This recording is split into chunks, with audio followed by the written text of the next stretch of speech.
All right, guys, so right now we have just some hard-coded users inside of our state in our users component, which isn't really ideal.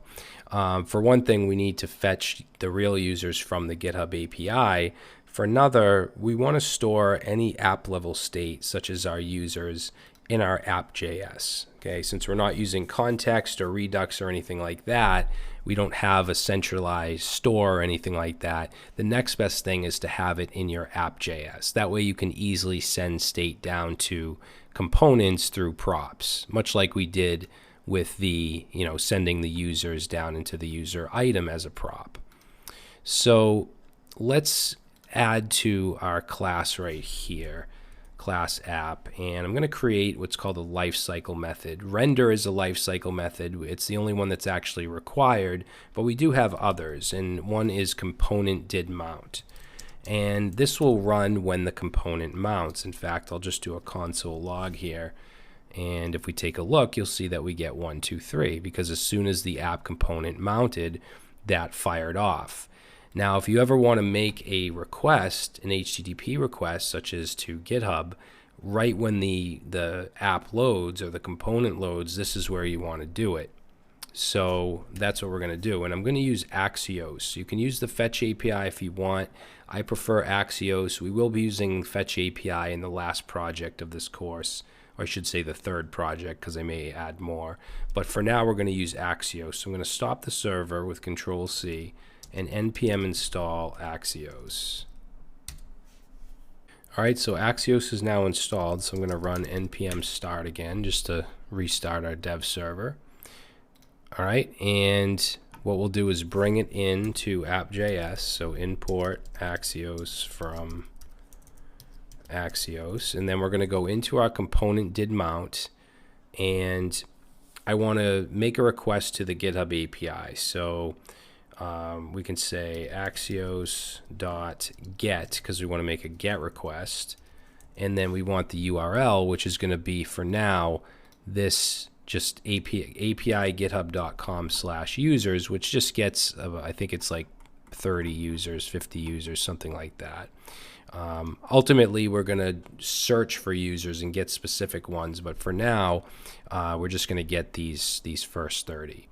Now, Axios deals with promises, so we can say .then, and then in here get a response. And for now, let's just console log res.data, and that should give us the data, or at least console log it. So if we go back to our application, you can see that we're now getting the first 30 users with all their information. Now, instead of using the .then syntax, I'm actually going to use a sync await. So I'm going to refactor this a little by just adding a sync to our component did mount. And then let's create a variable called res for response. And we're going to await the request. And then we don't need this .then. So we can simply do that. And then we can console log res.data, and we should get the same thing. Okay? Now, we want to put the users that come back, which are in res.data, into our state, our app state here of our app component, which we don't have yet. So I'm going to go ahead and create here state equals an object, and we're going to have users, which is going to be an empty array to begin with, and then I'm also going to have loading and set that to false. Now, the reason I have loading, sorry about that, I keep whacking the mic. The reason I have loading is because there's going to be a moment in time before we actually get the data back. So while that's happening, while it's fetching and before, I want loading to be true. And then as soon as it's fetched, we'll change it back to false. That way, in our UI, we can say if this data isn't loaded, then let's show us a spinner. If it is, then we'll show the data. All right, so I'm going to go right here, and I'm going to change, first of all, change loading to true. Now, when you're changing state, you can't directly change it. Like, I can't say this dot state dot loading equals true. That's not the way we do it in React. We have to use, well, at least with class-based components, we have to use this dot set state.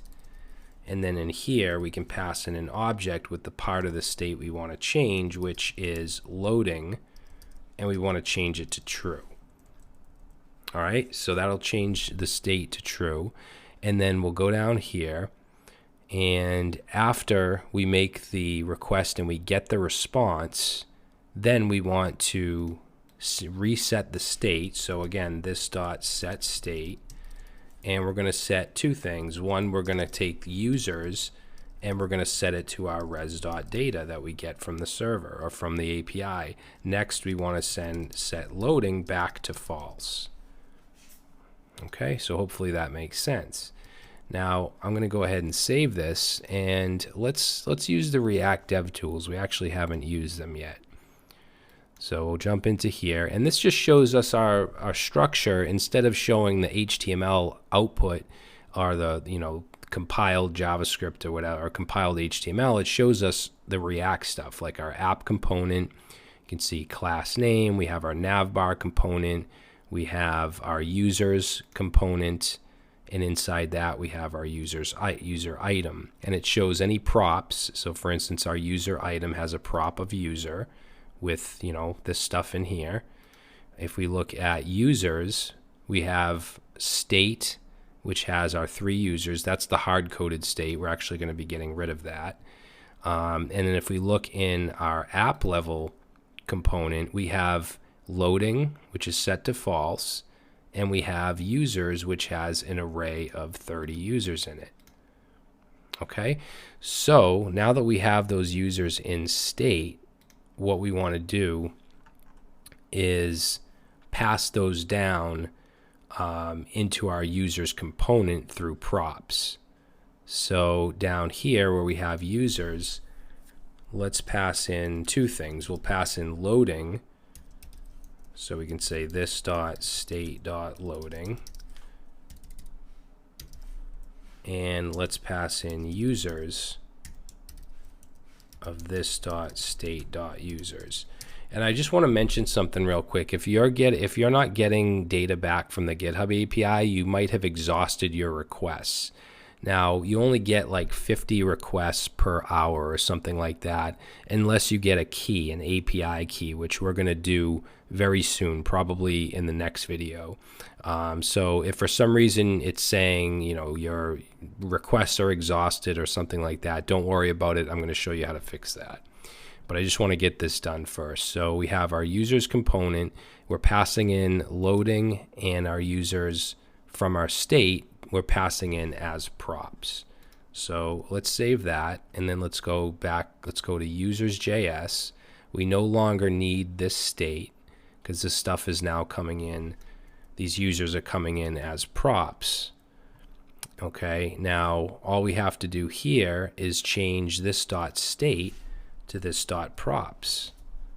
So if I do that and we take a look, now we get all the users that are getting fetched. Okay, so these are now coming from GitHub.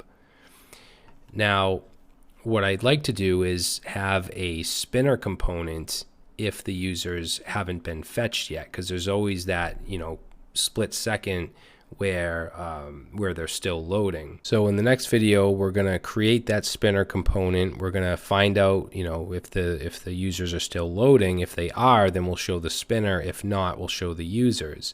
And then another thing I want to do is add our GitHub API key, register one, and add that to our request here so that we don't run out of requests. All right, so we'll do that in the next video.